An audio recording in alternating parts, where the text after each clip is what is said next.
ஒரு நாடு இருக்கு, அந்த நாட்டோட தலைவர் தான் உலகத்திலேயே ரொம்ப சக்தி வாய்ந்த மனிதர். அவர் ஒரு நாள் டிவில வந்து என்ன சொல்றாருன்னா, நான் உங்களை நேசிக்கிறேன், நான் உங்களை காப்பாத்த வந்திருக்கேன்னு சொல்றாரு. அடுத்த வாரம் அந்த நாட்டு மேலேயே அந்த மனிதர் குண்டு போடுறாரு. இது என்ன நடக்குது? இது யுத்தமா, இல்ல அரசியலா, இல்ல பிளாக்மெயிலா? இன்னைக்கு வீடியோல நம்ம பேச போறது உலகத்திலேயே ரொம்பவும் ஆபத்தான அரசியல் சதி பத்தி தான். ஒரு பக்கம் ஈரான் மீதான யுத்தம், இன்னொரு பக்கம் பாத்தீங்கன்னா எப்ஸ்டீன் ஃபைல்ஸ், நடுவுல ட்ரம்ப், இஸ்ரேல், மொசாட். இந்த மூணும் எப்படி ஒன்னோட ஒண்ணு கனெக்ட் ஆயிருக்கு அப்படிங்கறத நான் டீட்டெயில சொல்றேன். கவனமா பாருங்க, ஒவ்வொரு வார்த்தையுமே ரொம்ப முக்கியம். நான் உங்கள் மதியம் சரண்யா. மதியம் சேனலை சப்ஸ்கிரைப் பண்ணாதீங்க, சப்ஸ்கிரைப் பண்ணிக்கோங்க. இந்த வீடியோவை ஸ்கிப் பண்ணாம முழுசா பாருங்க. முதல்ல ஒரு பேசிக் கொஸ்டின், அதாவது 6 அமெரிக்க ஜனாதிபதிகள், அதாவது பாத்தீங்கன்னா Obama, Bush, Clinton, Carter, Reagan, Biden, இந்த 6 ஜனாதிபதிகளுமே பாத்தீங்கன்னா யாருமே ஈரான் மேல நேரடியா யுத்தம் பண்ணல. ஏன் தெரியுமா? காரணம் சிம்பிள் தான். ஏன்னா ஈரான் மேல நேரடியா யுத்தம் பண்ணும்போது மிடில் ஈஸ்ட்ல முழுவதுமே அது தீயா பரவும். சோ என்னாகும்? ஆப்வியஸா எண்ணெயோட விலை அதிகரிக்கும். இதுதான். இதனால அமெரிக்காவோட பொருளாதாரம் சரியும். அந்த காரணம் தான். ஆனா அதுக்கப்புறம் வெற்றி கிடைக்குமாங்கிறது உத்தரவாதம் இல்ல. ஆனா இத ட்ரம்ப் செய்யறாரு. ஏன் அப்படின்னா, இந்த கேள்விக்கு விடை தேடும் போதுதான் நம்ம எப்ஸ்டீன் ஃபைல்ஸ்குள்ள திரும்பி வர்றோம். ஆனா அதுக்கு முன்னாடி யுத்தம்ல என்ன நடந்தது அப்படின்னு பாக்கலாம். முக்கியமா எண்ணெய் நிலையங்கள் தான் அதிகமா தாக்கப்பட்டிருக்கு. அதாவது 80க்கும் மேற்பட்ட இஸ்ரேல் போர் விமானங்கள் பாத்தீங்கன்னா 230க்கும் மேற்பட்ட குண்டுகள், 30க்கும் மேற்பட்ட எண்ணெய் மற்றும் வாயு நிலையங்கள் தயாரிக்கப்பட்டிருக்கு. தெஹ்ரான் நகரம் முழுசா பாத்தீங்கன்னா கரும்புகையால மூடி இருக்கு. இந்த விஷமான புகை பாத்தீங்கன்னா தெஹ்ரான் நகரத்துல மட்டும் இல்லாம மிடில் ஈஸ்ட் வரைக்குமே பரவி இருக்கு. வயிற்றுல எண்ணெய் கிணறுகள் வெடிச்சது இல்லையா, அந்த வெடிச்சு எரிஞ்சப்போ அங்க குழந்தைகளுக்கு 10ல இருந்து 20 வருஷத்துக்கு புற்றுநோய் வந்திருக்கு. தெஹ்ரான் மக்களுக்கு என்ன ஆகும்னு நமக்கு தெரியல. ஆனா இது யுத்தம் மட்டும் இல்ல, இது ஒரு சுற்றுச்சூழல் பேரழிவா தான் மாறிது. சரி, எண்ணெயோட விலை என்னாச்சு அப்படின்னா, அதாவது ஒரு பேரலோட விலை பாத்தீங்கன்னா $65 இருந்துச்சு. அது சில நாட்கள்லயே ஒரு பேரலோட விலை பாத்தீங்கன்னா $110 வரைக்கும் வந்துருச்சு. கத்தாரோட எனர்ஜி மினிஸ்டர் என்ன சொல்றாரு அப்படின்னா, கல்ஃப் நாடுகள் பாத்தீங்கன்னா ப்ரொடக்ஷன் நிறுத்தினாங்க அப்படின்னா ஒரு பேரல் பாத்தீங்கன்னா $150 வரைக்குமே உயரும் அப்படின்னு சொல்றாரு. அது மட்டும் இல்ல, வால் ஸ்ட்ரீட் ஜேர்னல் அந்த ஜேர்னல் என்ன சொல்லுது அப்படின்னா, இது 1970ல ஆயில் கிரைசிஸ்க்கு அதுக்கப்புறமா அமெரிக்கா சந்திக்கிற மிகப்பெரிய எனர்ஜி கிரைசிஸ் அப்படின்னு சொல்றாங்க. சரி, அமெரிக்கா மக்கள் பாத்தீங்கன்னா பெட்ரோல் ஸ்டேஷன்ல நிக்கிறாங்க. அவங்களால அந்த விலை அதிகரிப்பை ஏத்துக்க முடியாம அவங்க கிட்ட கோபம் தான் அதிகரிக்குது. ஆனா ட்ரம்ப் வாட்ஸ்அப்ல என்ன சொல்றாரு அப்படின்னா, இது short term pain for long term gain அப்படின்னு சொல்லியிருக்காரு. சரி, இப்ப ஒரு சுவாரஸ்யமான நாடகம் நடந்திருக்கு. அது என்ன அப்படின்னா, இஸ்ரேல் பாத்தீங்கன்னா எண்ணெய் நிலையங்களை தாக்குனாங்க. உடனே அமெரிக்கா மீடியால அது லீக் ஆகுது.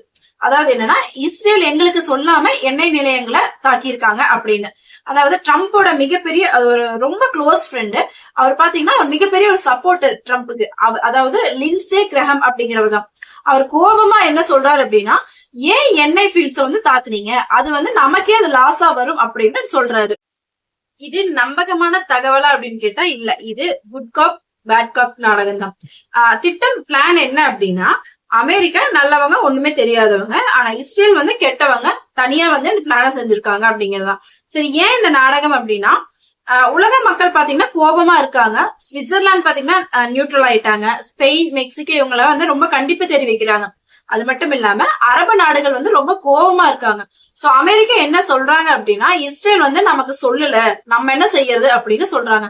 ஆனா உண்மை என்னன்னா, அமெரிக்காவோட bombers, America missiles, America intelligence எல்லாமே யூஸ் பண்ணிருக்காங்க. எல்லாமே தெரிஞ்சுதான் நடந்திருக்கு. ரெண்டுமே ஒரே திட்டம் தான், ரெண்டுமே ஒரே குறிக்கோள் தான். ஆனா ரோல் மட்டும் வேற வேற. ஆனா இந்த திட்டம் வெற்றி அடைஞ்சதா அப்படின்னு கேட்டா இல்ல. ஈரான் மக்கள் தெருவுல இறங்கி போராடல, ரெஜிம் சேஞ்ச் நடக்கல, ஈரான் உடைஞ்சு போகல. அதுக்கு பதிலா ஈரான் ஒன்றுபட்டிருக்கு. வெளிநாட்டு தாக்குதல் நடக்கும் போது எந்த நாட்டு மக்களுமே தங்கள் அரசாங்கத்துக்கு ஆதரவா நிக்கிறாங்க. சோ இது ஹியூமன் சைக்காலஜி தான். இது வரலாறு. அமெரிக்காவும் இஸ்ரேலும் இத தெரியாம இல்ல, ஆனாலும் அவங்க அந்த போரை தொடர்றாங்க. சரி, இப்ப நம்ம பேச போறது உலகத்திலே ரொம்ப இருண்ட அத்தியாயம் பத்தி தான். அது யாருன்னா ஜெஃப்ரி எப்ஸ்டீன். இந்த பேரை கொஞ்ச நாளா நீங்க எல்லாருமே கேள்விப்பட்டிருப்பீங்க. இவர் யார் அப்படின்னு பாத்தீங்கன்னா, வால் ஸ்ட்ரீட்ல பினான்சியல் அட்வைசரா ஆரம்பிச்சவரு. அதுக்கப்புறம் பில்லியனர்ஸ், பொலிட்டீஷியன்ஸ், ராயல்ஸ்க்கு ஆக்சஸ் பண்ணாரு. பாம் பீச்ல மிகப்பெரிய வில்லா இருக்கு. மேன்ஹட்டன்ல லக்ஸரி டவுன் ஹவுஸ், விர்ஜின் ஐலாண்ட்ஸ்ல பிரைவேட் ஐலாண்ட். இந்த இடங்களுக்கெல்லாம் யார் வந்தாங்க அப்படின்னு பாத்தீங்கன்னா, Bill Gates, Bill Clinton, Prince Andrew, Hollywood celebrities, இந்த மாதிரி ரொம்ப பவர்ஃபுல்லான மனிதர்கள் தான். அங்க என்ன நடக்குது அப்படின்னா, அண்டர் ஏஜ் கேர்ள்ஸ், அதாவது மைனர் கேர்ள்ஸ், 12 வயசு, 13 வயசு, 14 வயசு சின்ன சின்ன சிறுமிகள் பாத்தீங்கன்னா இந்த பவர்ஃபுல்லான மனிதர்களுக்கு சப்ளை செய்யப்படுறாங்க. இது ரெக்கார்ட் பண்றாங்க, போட்டோகிராஃப்ஸ் எடுக்கிறாங்க, டாக்குமெண்ட் ஆக்குறாங்க. 2019 எப்ஸ்டீன் கைது செய்யப்படுறாரு, சிறையில் அடைக்கப்படுறாரு. சில வாரங்கள் தற்கொலையும் செஞ்சுக்கிறாரு. ஆனா அந்த டைம்ல கேமராஸ் வேலை செய்யல, கார்ட்ஸ் எல்லாம் தூங்கிட்டாங்க, யாருமே கேள்வி கேட்கல. ஆனா அவர் வச்சிருந்த டாக்குமெண்ட்ஸ் மட்டும் இன்னுமே இருக்கு. புதிய FBI டாக்குமெண்ட்ஸ் என்ன சொல்றாங்க அப்படின்னா, 2025 காங்கிரஸ் கட்டாயப்படுத்தினாங்க. என்னன்னா, ஜஸ்டிஸ் டிபார்ட்மெண்ட் எப்ஸ்டீன் ஃபைல்ஸை ரிலீஸ் பண்றாங்க. அந்த ஃபைல்ஸ்ல என்ன இருக்குது அப்படின்னா, ஃபர்ஸ்ட் ரிலீஸ் பண்றப்ப அதாவது முதல் வெளிப்பாடு என்ன அப்படின்னா, FBI கிட்ட ஒரு பெண் 2019 ஒரு ஸ்டேட்மெண்ட் கொடுக்குறாங்க.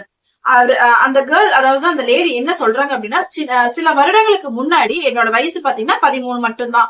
அப்ப எப்ஸ்டீன் என்ன டொனால்டு ட்ரம்ப் கிட்ட அறிமுகப்படுத்துறாரு. ஒரு பெரிய அறையில நானும் ட்ரம்ப் மட்டும் இருக்கும். அங்க என்ன நடந்துச்சு அப்படின்னா சொல்ல வார்த்தைகளே இல்ல அப்படின்னு வந்து அந்த பொண்ணு வந்து ஸ்டேட்மெண்ட் கொடுக்குறாங்க. இந்த ஸ்டேட்மெண்ட் 2019 இருந்து FBI கிட்டதான் இருக்கு. அப்போ ட்ரம்ப் வந்து ஜனாதிபதியே இருந்தாரு. விசாரணை புதைக்கப்படுது. அந்த டைம்ல ட்ரம்ப் மறுபடியும் ஆட்சிக்கு வந்தப்போ இந்த டாக்குமெண்ட் மறைக்கிறதுக்கு முயற்சி பண்றாரு. ஆனா முடியல. ஜஸ்டிஸ் டிபார்ட்மெண்ட் என்ன சொல்றாங்க அப்படின்னா, இந்த டாக்குமெண்ட் தவறுதலா டூப்ளிகேட்டா ஆக கூட டிலே ஆகுது அப்படின்னு சொல்றாரு. இது நம்மளால நம்ப முடியுதா? இப்பதான் கதை இன்னும் ஆழமா போகுது. FBIயோட இன்னும் டாக்குமெண்ட்ல ஒரு இன்ஃபார்மேட் என்ன சொல்றாரு அப்படின்னா, Epstein was a co-opted Mossad agent அப்படின்னு சொல்றாரு. அதாவது ஜெஃப்ரி எப்ஸ்டீன் இஸ்ரேலோட உளவு நிறுவனமான மொசாத்தோட ரெக்ரூட்டட் அசட் அப்படின்னு சொல்றாரு. இது கான்ஸ்பிரன்சி தியரி இல்ல, இது FBIயோட ஓன் டாக்குமெண்ட். வருடங்கள் கடந்து சப்ரஸ் செய்யப்பட்ட ஒரு டாக்குமெண்ட்னே சொல்லலாம். ஆனா இது மட்டும் இல்ல, எப்ஸ்டீனோட ரொம்பவும் நெருங்கிய தொடர்புல இருந்தது யாரு அப்படின்னு பாத்தீங்கன்னா, இஸ்ரேலோட முன்னாள் பிரைம் மினிஸ்டர் இஹுத் பாரக் தான். இஹுத் பாரக் யாரு அப்படின்னா, மிலிட்டரி ஜெனரல், டிகேட்ஸ் நீண்ட இன்டெலிஜென்ஸ் ஒரு பேக்ரவுண்ட் இருக்கிறாரு. இஸ்ரேலோட செக்யூரிட்டி எஸ்டாப்ளிஷோட கோர் மெம்பர். இவர் எப்ஸ்டீனோட மேன்ஹட்டன் டவுன் ஹவுஸ்ல அடிக்கடி வந்து தங்கி இருக்காரு. அந்த பில்டிங்ல என்ன இருந்துச்சு அப்படின்னா செக்யூரிட்டி கேமராஸ், அதாவது சீக்ரெட் கேமராஸ் தான். எப்ஸ்டீன் இந்த பில்டிங்ல ஹிடன் கேமராஸ் வச்சிருந்தாரு. வர ஒவ்வொருத்தரையுமே ரெக்கார்ட் பண்றாரு. ஆனா இந்த கேமரா சிஸ்டம் யார் இன்ஸ்டால் பண்ணாங்க அப்படின்னு கேட்டீங்கன்னா, இஸ்ரேலி செக்யூரிட்டி அபிஷியல்ஸ் தான். எப்ஸ்டீன் பர்சனலி தன்னோட ஸ்டாஃபையும் இஸ்ரேலி அபிஷியல்ஸையும் சேர்த்து மீட்டிங் வச்சிருவார், எப்பவுமே வைப்பாராமா. சோ புதிய சர்வைலன்ஸ் சிஸ்டம் இன்ஸ்டால் பண்றது எல்லாமே ரெக்கார்ட் ஆகுது. இப்போ டாட்ஸ் கனெக்ட் பண்றாங்க.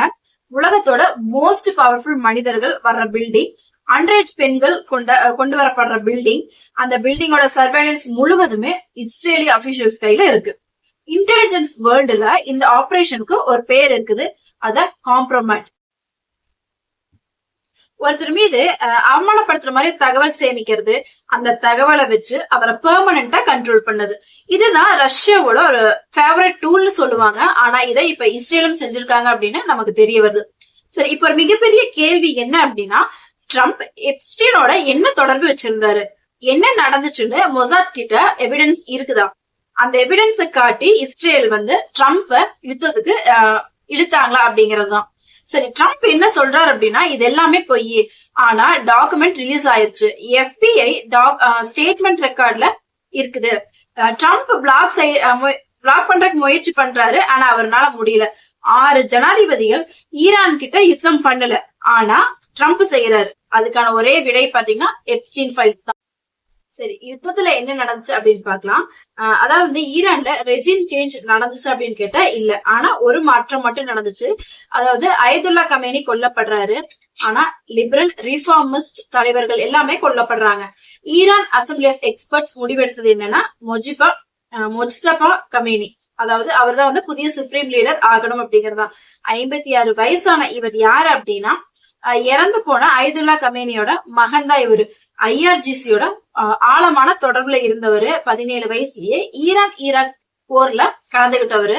என்னைக்குமே ஃபார்மல் கவர்மெண்ட் பொசிஷன்ல இவர் இருந்ததே இல்லை. ஆனா பவர் புரோக்கர், ஒரு கேட் கீப்பர். இவரோட குடும்பத்தினர் பாத்தீங்கன்னா ட்ரம்ப் போட்ட குண்டுகள்ல இறந்து போறாங்க. இவரோட தாய், தந்தை, மனைவி எல்லாமே கொல்லப்படுறாங்க. இந்த ஆள் போய் அமெரிக்கா கிட்ட பேசுவாரா? என்னைக்குமே பேச மாட்டார். ஆனா அமெரிக்கா என்ன நினைச்சாங்க தெரியுமா? ரெஜிம் சேஞ்ச் நடக்கும், மாடரேட் லீடர் வருவாங்க, அவர் கூட டீல் பேசலாம் அப்படிங்கறதா. ஆனா என்ன நடந்துச்சு? மாடரேட்டர்ஸ் எல்லாமே கொல்லப்படுறாங்க, ரேடிக்கல் IRGC பேக்ரவுண்ட் கொண்டவங்க எல்லாமே வந்தாங்க, ஈரான் இன்னுமே க்ளோஸ் ஆயிடுச்சு. அமெரிக்காவோட திட்டம் அப்படி தலைகீழா மாறிடுச்சுன்னு தான் நம்ம சொல்லணும். சரி, இந்த யுத்தம் பாத்தீங்கன்னா உலக ஒப்பீனியனை எப்படி மாற்றுச்சு அப்படின்னா, சுவிட்சர்லாந்து பாத்தீங்கன்னா நூற்றாண்டுகளாவே நியூட்ரலா இருந்த நாடு இப்போ நியூட்ராலிட்டியை விட்டுருச்சு. ஃபார்மர் டிப்ளமேட்டிக்ஸ் சாங்ஷன்ஸ் எல்லாமே கேக்குறாங்க. ஸ்பெயின் என்ன பண்றாங்க?